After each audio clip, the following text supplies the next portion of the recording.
फिर उन्हीं में से एक लेटर सीता महालक्ष्मी का होता है। उसमें लिखा होता है कि वो राम को अपना पति मानती है और आज से मैं अनाथ नहीं हूं ना। हेलो गाइस, मेरा नाम है चैतन्य। देखो यार, सबसे पहले मैं आपसे एक बात कहूंगा कि ये वीडियो सुनते समय ईयरफोन्स लगा लेना। क्या पता शायद ही आपको ये कहानी फील हो जाए। तो देखो यार, आज मैं सीतारामम कहानी को एक्सप्लेन करने वाला हूँ मेरे अंदाज में।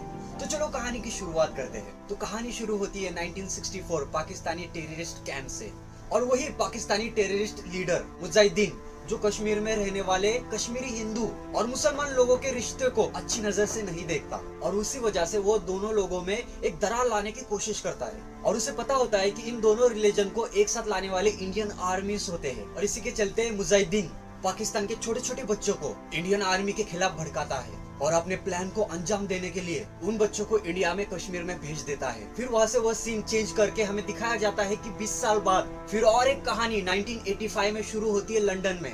वह एक पाकिस्तानी लड़की रहती है आफरीन, जो कि इंडिया से बहुत नफरत करती है। वही पाकिस्तान के फ्लैग को जलाने का वो बदला लेना चाहती है, और उसी वक्त आफरीन इंडियन आनंद मेहता के कार को आग लगा देती है, क्योंकि उस कार के अंदर इंडियन फ्लैग होता है। फिर यूनिवर्सिटी ऑफ लंदन के प्रोफेसर आफरीन को अपने पास बुलाते हैं आनंद मेहता से माफी मांगने के लिए, और आफरीन भी किसी इंडियन को सॉरी बोलना नहीं चाहती थी। उसने डायरेक्टली मना कर दिया। फिर आनंद मेहता भी उसे कहते हैं कि अब तेरे पास एक ही उपाय है, 1 महीने में मुझे मेरे डैमेज हुए कार के पैसे लौटा दे, वो भी 1 मिलियन, या फिर मैं तुझे यहाँ से रस्टिकेट कर दूंगा। और आफरीन भी राजी हो जाती है और कहती है कि ठीक है, आपको मैं $1 मिलियन दे दूंगी। फिर उसके बाद आफरीन पैसों का जुगाड़ करने के लिए पाकिस्तान अपने घर चली जाती है, और पाकिस्तान आकर आर्मी ऑफिसर तारिक मोहम्मद को मिलने चली जाती है। और फिर वहाँ चलकर उसे पता चलता है कि अपने दादाजी मर चुके हैं, और उसके लिए 2 लेटर छोड़कर गए होते हैं। उस एक लेटर में लिखा होता है कि इंडियन आर्मी लेफ्टिनेंट राम 1965 में लिखा एक लेटर उनकी प्रेयसी सीता महालक्ष्मी को देने के लिए कहते हैं। जब आफरीन के पिताजी तारिक मोहम्मद जिंदा थे, तो वो उनके खत को सीता महालक्ष्मी के पास पहुँचा ना सके,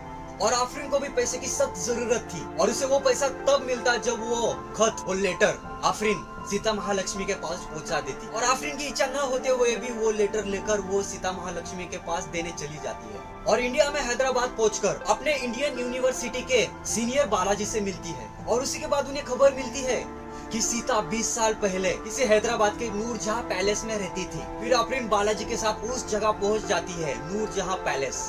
वहाँ आकर वो उस कॉलेज के ट्रस्टीज मिस्टर ब्रह्मानंद से मिलती है, क्योंकि वही उस पैलेस को पुराने दिनों से जानते थे, क्योंकि वो उस जगह उस समय से काम करते थे। उनसे मिलने के बाद सुब्रमण्यम आफरीन से कहते हैं कि ये पैलेस पहले हैदराबाद के नवाब का एक रॉयल पैलेस हुआ करता था, और उन्होंने इस पैलेस को गवर्नमेंट को दिया था। और 20 साल पहले इस पैलेस में सीता महालक्ष्मी नाम का कोई भी व्यक्ति नहीं था, कोई भी। फिर उसी पैलेस के लैब में आफरीन को सीता के बारे में कुछ पता नहीं चलता। आफरीन गुस्सा होने लगती है, परेशान होने लगती है कि आखिर करे तो करे क्या, कैसे सीता को ढूंढा जाए। फिर उसी वक्त उसको एक आइडिया आती है कि सीता को ढूंढने से पहले राम को ढूंढना जरूरी है, क्योंकि सीता को ढूंढने के लिए उसका पता होना जरूरी था, जो कि सीता का पता नहीं था। और राम को ढूंढना आसान था, क्योंकि राम एक इंडियन सोल्जर था, जिसके कारण राम को ढूंढना आसान था। तो इसीलिए आफरीन और Balaji chief of the army staff के पास चले जाते हैं राम को ढूंढने जाकर। वहाँ उन्हें पता चलता है कि राम के बारे में उसके दोस्त विकास को पता है कि राम कहाँ है। तो आफरीन वहाँ से निकलकर अनाथपुर जाकर विकास से मिलती है और उससे राम के बारे में पूछती है, और वही विकास उन्हें बताने लगता है। तभी फिर वही 1965 का सीन आता है, जहाँ अपना राम बर्फीले पहाड़ों में ड्यूटी कर रहा होता है। मुजाहिदीन ने भेजे हुए उन छोटे छोटे बच्चों के बारे में पता चलता है। फिर वो अपने कश्मीरी लोगों के सेफ्टी के लिए, उन्हें बचाने के लिए, उन बच्चों को ढूंढने के लिए, पकड़ने के लिए अपने बेस्ट सोल्जर को भेज देते हैं, पर उसमें राम नहीं होता। फिर उन बच्चों को पकड़ते समय वो बच्चे भागने लगते हैं। भागते समय आर्मी वाले उन बच्चों को गोली मार देते हैं, पर उन एरिया के मुसलमान लोगों को लगता है कि हमारे बच्चों को मार दिया है इंडियन आर्मी वालों ने, तो वो हमें भी मार सकते हैं। उसी वजह से वो उन पर पत्थर बरसाते हैं, उनको पत्थर मार के वहाँ से भगा देते हैं। और इसी बात का फायदा उठाकर टेररिस्ट मुजाहिदीन कश्मीरी मुसलमानों को रेडियो के ऊपर बोलकर उनको भड़का देता है आर्मी के खिलाफ, उनका पूरा ब्रेन वॉश कर देता है। और उसी के चलते, उसी के कारण वहाँ के लोग कश्मीरी हिंदू को मारने का प्लान बनाते हैं। और वही राम को मुजाहिदीन के प्लान का पता चल जाता है कि कैसे उसने कश्मीरी मुसलमानों को आर्मी के खिलाफ और कश्मीरी हिंदुओं के खिलाफ भड़काया है। इसी वजह से अनऑफिशियली राम अपनी टीम को लेकर मुसलमानों को रोकने की कोशिश करता है। वहाँ के कश्मीरी हिंदू को, बड़े बूढ़े बच्चों को एक साथ लाकर एक घर में कैद कर देता है ताकि वो सेफ रहे।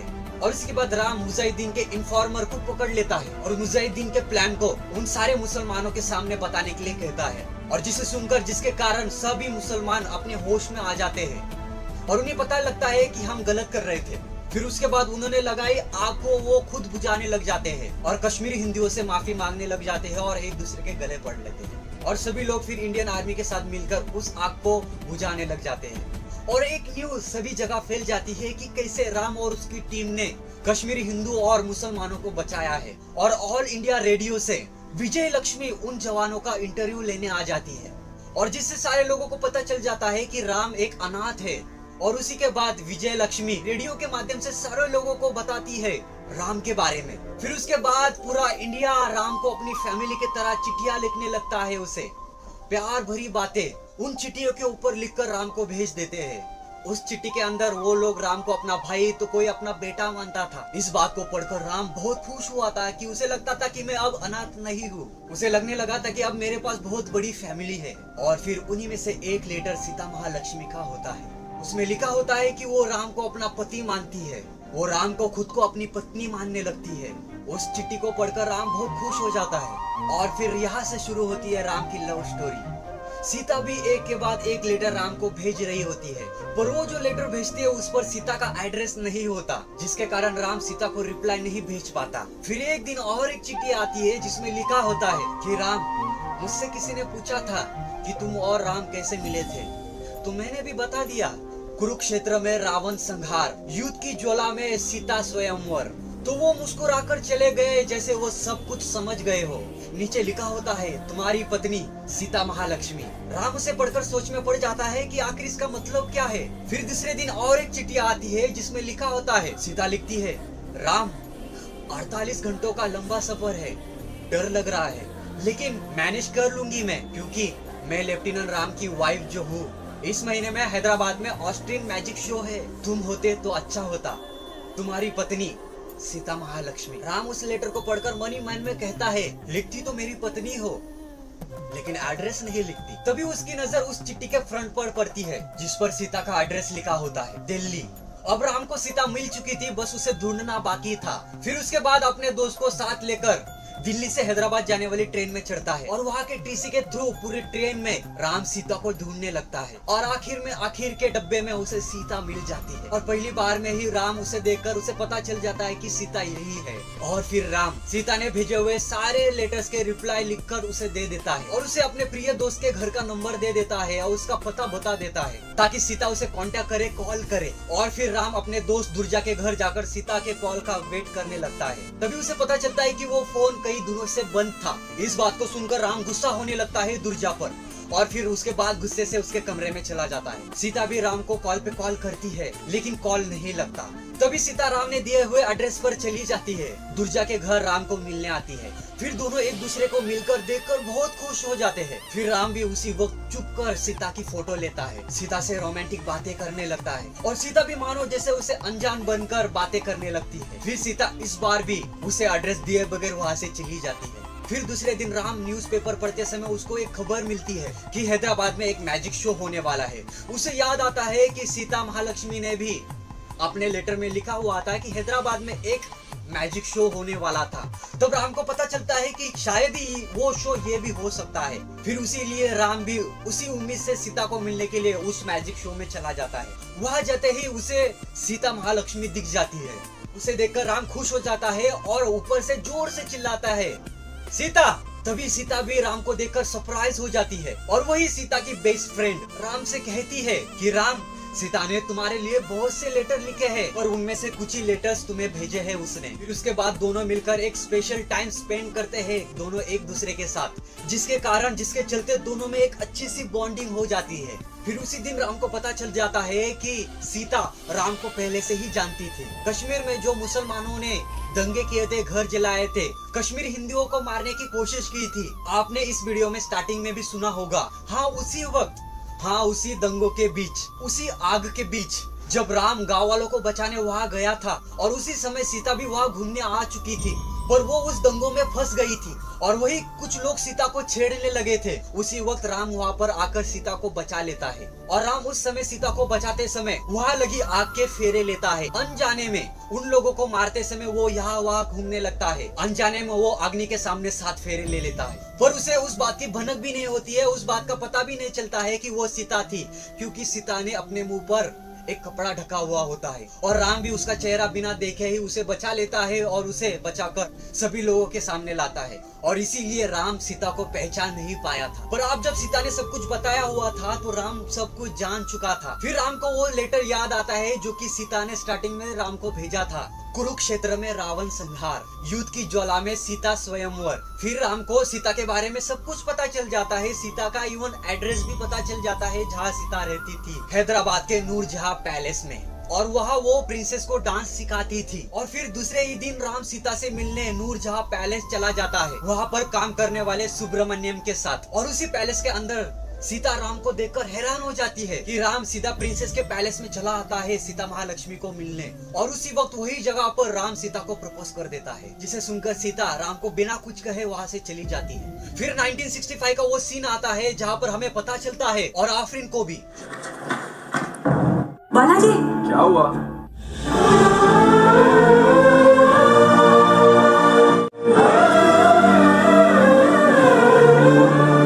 सीता महालक्ष्मी प्रिंसेस नूरजहां कि सीता ही प्रिंसेस नूरजहां होती है। अब तक अपनी पहचान छुपाकर सीता बनकर वो राम से मिला करती थी, क्योंकि सीता यानी नूरजहां मुस्लिम थी पर राम हिंदू था इसीलिए। फिर दुर्जा आफरीन को सीता की फोटो दे देता है और आफरीन सीता यानी कि नूरजहां की फ्रेंड आफरीन को आगे की स्टोरी बताती है कि सीता को डर था कि सीता यानी कि नूरजहां की उसको सच्चाई पता चलेगी तो राम कैसा रिएक्ट करेगा और फिर राम उससे दूर चला जाएगा। इसीलिए सीता वो राम को सच नहीं बताती और फिर सीता राम के साथ और भी टाइम स्पेंड करने लगती है। और उसी दौरान उनके बीच एक तूफान सा आ जाता है। सीता के फैमिली बिजनेस और फैक्ट्रीज इंडस्ट्रीज जो कि ओमान में होती है और ओमान में क्राइसिस होने की वजह से वहाँ के सुल्तान ने सभी इंडस्ट्रीज को, सभी बिजनेस को, सभी फैक्ट्रीज को अपने कंट्रोल में लिया होता है। और उसी फैक्ट्रीज को, इंडस्ट्रीज को सेव करने के लिए नूर का भाई नूर की शादी यानी कि सीता की शादी ओमान के सुल्तान से करने की कोशिश करता है। नूर के भाई को लगता है कि सीता की शादी अगर वहाँ के सुल्तान से हो जाएगी तो हमारी सारी प्रॉपर्टीज बच जाएगी। और ना चाहते हुए भी सीता शादी के लिए हाँ कर देती है और वो इस बात को राम से छुपाती है। राम को भी ड्यूटी करने बॉर्डर पे जाना होता है। तब राम सीता से कहता है कि तुम मुझे आखिर तक छोड़ने स्टेशन पे आ जाना, पर सीता उसे छोड़ने स्टेशन पर नहीं जाती क्योंकि उसकी शादी तय हो चुकी थी। राम भी वहाँ पर सीता न आने की वजह से नाराज होकर चला जाता है। सीता राम के लिए रो पड़ती है और राम भी सीता के लिए रो पड़ता है। राम भी सीता को कांटेक्ट करने की कोशिश करता है पर उनसे कांटेक्ट नहीं हो पाता। और उसी के बीच एक रिपोर्टर हुआ करता था। जब राम और सीता मिला करते थे तब वो चुपके से उनका पीछा किया करता था और पीछा करके उनकी फोटो खींचा करता था। बिकॉज सीता एक नूरजहां प्रिंसेस थी और राम एक कॉमन मैन था, और जो कि सीता एक प्रिंसेस थी जो कि कॉमन मैन के साथ एक टाइम स्पेंड करती थी। उसी बात को वो रिपोर्टर न्यूज में छाप देता है, उन दोनों के फोटो के साथ वो पब्लिश कर देता है और लिखता है कि princess Noorjahan is in love with a common man. और यही न्यूज सीता का भाई पढ़ लेता है और सीता से पूछने चला जाता है। तब सीता भी न चाहते हुए उसे सच बता देती है कि हाँ कि मैं राम से प्यार करती हूँ। और सीता वहाँ से अपनी शादी कैंसिल करके राम के पास कश्मीर चली जाती है। तब राम भी सीता को देखकर सीता के पास दौड़ा चला आता है। उसे देखकर दोनों एक दूसरे के गले पड़ जाते हैं और दोनों एक दूसरे के साथ रोने लगते हैं और फिर एक दूसरे के साथ वो दोनों डेली टाइम स्पेंड करने लगते हैं। और यहाँ से सीन प्रेजेंट में आता है और यहाँ पर आफरीन भी सीता के तलाश में कश्मीर चली जाती है। उसे पता चलता है कि सीता कश्मीर में है और वही आफरीन के पीछे कुछ इंडियन ऑफिसर्स यानी कि इंडियन आर्मी ऑफिसर्स आफरीन के पीछे लगे हुए होते हैं। जैसे ही आफरीन कश्मीर पहुंचती है वहीं पर उसे इंडियन आर्मी ऑफिसर्स मिल जाते हैं और उसे पकड़कर वो आर्मी ऑफिसर्स आफरीन को लेकर जाते हैं। और वही ऑफिसर जो कि राम का सीनियर ऑफिसर हुआ करता था विष्णु शर्मा वहाँ पर आफरीन के सामने चला आता है और आफरीन को तब की सारी बातें बता देता है कि एक दिन विष्णु और उसकी फैमिली एक रेस्टोरेंट में खाना खाने चली गई थी। वहाँ पर राम और सीता भी आ चुके थे। तब अचानक एक लड़का विष्णु की ओर आ जाता है गन लेकर उसे मारने के लिए और फिर विष्णु और राम उसे पकड़ लेते हैं और टेररिस्ट मुजाहिदीन के बारे में पूछताछ करते हैं। फिर वो लड़का उस मुजाहिदीन के बारे में सब कुछ सच बता देता है कि मुजाहिदीन ने मेरे छोटी बहन को पकड़ के रखा हुआ है और हमसे ये सब कुछ करवा रहा है। तब राम उससे प्रॉमिस करता है कि राम उसके बहन को छुड़ा कर लाएगा। फिर उसके बाद राम और विष्णु मुजाहिदीन को पकड़ने का प्लान बनाते हैं और राम उसी बात को सीता से कहता है। फिर उसके बाद दूसरे दिन रोते हुए दोनों एक दूसरे को अलविदा कहते हैं। फिर राम अपनी टीम के साथ निकल पड़ता है मुजाहिदीन को पकड़ने और फिर उसके बाद टेररिस्ट कैंप में पहुंचकर राम और विष्णु मुजाहिदीन और उसके साथियों को मार देते हैं और उसी वक्त गोली बारूद की वजह से वहां पर एक बड़ी सी आग लग जाती है, जिसके कारण वो आग इतनी फैल जाती है दूर पाकिस्तानी आर्मी तारिक को वो दिखाई देती है, जिसे देखकर वो फौरन उस आग की ओर चलने लगता है और यहाँ राम और विष्णु का मिशन सक्सेसफुल हो जाता है। और उसी वक्त राम और विष्णु और उसकी टीम वहाँ से निकलते समय राम को उस घर के अंदर से एक बच्चे की आवाज सुनाई देती है, जिसे सुनकर राम और विष्णु वहीं रुक जाते हैं। बाकी की टीम इंडिया चली जाती है। राम उस बच्चे को बचाकर बाहर लौट ही जाता है, तभी पाकिस्तानी आर्मी और तारिक वहाँ पर पहुँच जाते हैं और राम और विष्णु को पकड़ लेते हैं। राम उस छोटी बच्ची को तारिक को दे देता है और उसे कहता है कि प्लीज इसे बचा लेना। और फिर राम को और विष्णु को बहुत टॉर्चर किया जाता है पाकिस्तानी और आर्मी की तरफ से। उनको टॉर्चर करके इंडियन कोऑर्डिनेट्स पूछे जाते हैं जो कि राम और विष्णु नहीं बताते। वही तारिक को उन पर दया आने लगती है और फिर वो उन दोनों का अच्छे से ख्याल रखने लगता है। पर वहाँ के बाकी के पाकिस्तानी सोल्जर्स उन पर अत्याचार करने लगते हैं, उन पर टॉर्चर करने लगते हैं। और फिर यहाँ भी राम के बारे में सीता को पता चल जाता है और उसके बाद वो इंडियन ऑफिसर जोशी और खुद के भाई को पूछती है, कहती है, रिक्वेस्ट करती है कि प्लीज राम को वहाँ से छुड़ा लेना। फिर भी उसे कहीं से मदद नहीं मिलती। पाकिस्तानी आर्मी भी दोनों को रिहा करने के बदले उनसे इंडियन आर्मी बेस के कोऑर्डिनेट्स मांगती है, पर विष्णु उनसे साफ मना कर देता है और कुछ सेटलमेंट करके विष्णु को छोड़ा जाता है, पर राम को वही कैद किया जाता है। फिर उसके बाद और जैसे विष्णु इंडिया चला आता है, उसके बाद ही इंडिया के 25 जवान बॉम्ब ब्लास्ट में मर जाते हैं, जिसका आरोप राम पर लगाया जाता है कि राम ने ही पाकिस्तानी आर्मी को इंडियन आर्मी बेस के कोऑर्डिनेट दे दिए हैं और राम को इंडिया में देशद्रोही करार दिया जाता है। और वही पाकिस्तान के जेल के अंदर राम भी सीता को लेटर लिखने लगता है। हाँ, वही लेटर जो कि हमने स्टार्टिंग से देखा है कि आफरीन वो लेटर को सीता के पास पहुंचा रही है। हाँ, वही लेटर। अब यहाँ से सीन 1985 में आ जाता है, जहां आफरीन को ये पता चलता है कि वो एक टेररिस्ट की बहन थी जिसे राम ने बचाया था और उसे संभाला तारिक ने था, जो कि आफरीन तारिक को दादाजी मानती थी। और इस बात को सुनकर आफरीन शॉक हो चुकी थी कि जिस देश को मैं बुरा कहती थी उसी देश ने मुझे बचाया है। और दूसरी जगह बालाजी वो लेटर सीता के पास पहुंचा देता है सुखरूप। और बरसों बाद राम का वो लेटर देखकर सीता हैरान हो जाती है और उसी लेटर को पढ़कर सीता जानती है कि राम एक इनोसेंट था और उसी बात को वो पूरे इंडिया को बताती है, पूरे आर्मी वालों को बताती है, जिसे फंसाया गया था और फंसाने वाला विष्णु था। विष्णु ने ही पाकिस्तान आर्मी को इंडियन आर्मी बेस के कोऑर्डिनेट बताए थे, जिसका इल्जाम राम पर लगाया गया था और राम निर्दोष है, राम एक इनोसेंट है। और उसी लेटर में एक पेपर का टुकड़ा था, जिसमें वही पेपर था जो पेपर एक न्यूज रिपोर्टर ने छापा था कि हैदराबाद की प्रिंसेस नूरजहां किसी कॉमन मैन से प्यार करती है, और जिससे समझ में आता है कि सीता के बारे में यानी कि नूरजहां के बारे में राम पहले से ही जानता था, जिसे पढ़कर जिसे देखकर सीता को सुकून मिलता है कि आखिर राम को पता था कि मैं कौन थी। और फिर आफरीन भी सीता के पास चली आती है और उसे देखकर उसके गले पड़कर रोने लगती है और उससे माफी मांगने लगती है और उसे कहती है, उसे पूछती है कि राम जिंदा है। तब सीता भी उससे कहती है कि नहीं, राम जिंदा नहीं है, क्योंकि पाकिस्तानी वालों ने उसे फांसी दी थी, जिसके कारण राम लौटकर नहीं आ पाया। इसे सुनकर आफरीन को झटका लग जाता है। आफरीन जोरों जोरों से रोने लगती है। उसके बाद राम को भी उसी लेवल का दर्जा मिल जाता है जो कि जवानों को दिया जाता है। राम की खोई इज्जत मिल जाती है और यही आर्मी ऑफिसर विष्णु को गद्दार ठहराया जाता है। और उस बात को सुनकर विष्णु सहन नहीं कर पाता और खुद को गोली मार लेता है, क्योंकि वो एक गद्दार था जिसने राम को फंसाया था और पूरी दुनिया से कहती है कि राम जैसा कोई नहीं। फिर आखिर में स्क्रीन पर सबके सामने लिखा आता है कि आफरीन ने आनंद मेहता से सॉरी कहा और 18 इंडियन वॉर प्रिजनर्स को पाकिस्तान से रिहा किया और यही से सीतारामम समाप्त हो जाता है, जिसे देखकर सुनकर मैं और मेरे पास जितने भी लोग बैठे थे वो स्टार्टिंग से लेकर एंड तक रोने लगे थे, रोते हुए थिएटर से बाहर निकले थे, क्योंकि सीतारामम एक कहानी नहीं है, एक मूवी नहीं है, इट्स अ इमोशन जिसे देखना और सहन कर पाना बहुत मुश्किल है, स्पेशली इसकी एंडिंग। बस मैं मेरा वीडियो यही खत्म करता हूँ। आशा करता हूँ कि आपको ये सीतारामम की स्टोरी, ये एक्सप्लेनेशन अच्छा लगा हो। और अच्छा लगा होगा तो प्लीज इस वीडियो को लाइक करना, शेयर करना और मुझे सपोर्ट करना, ताकि ऐसे इंटरेस्टिंग वीडियोस और भी आपको देखने मिले और भी मैं लेके आया करूं। तो गाइस तब तक के लिए मिलते हैं हम अगले वीडियो में। Love you guys.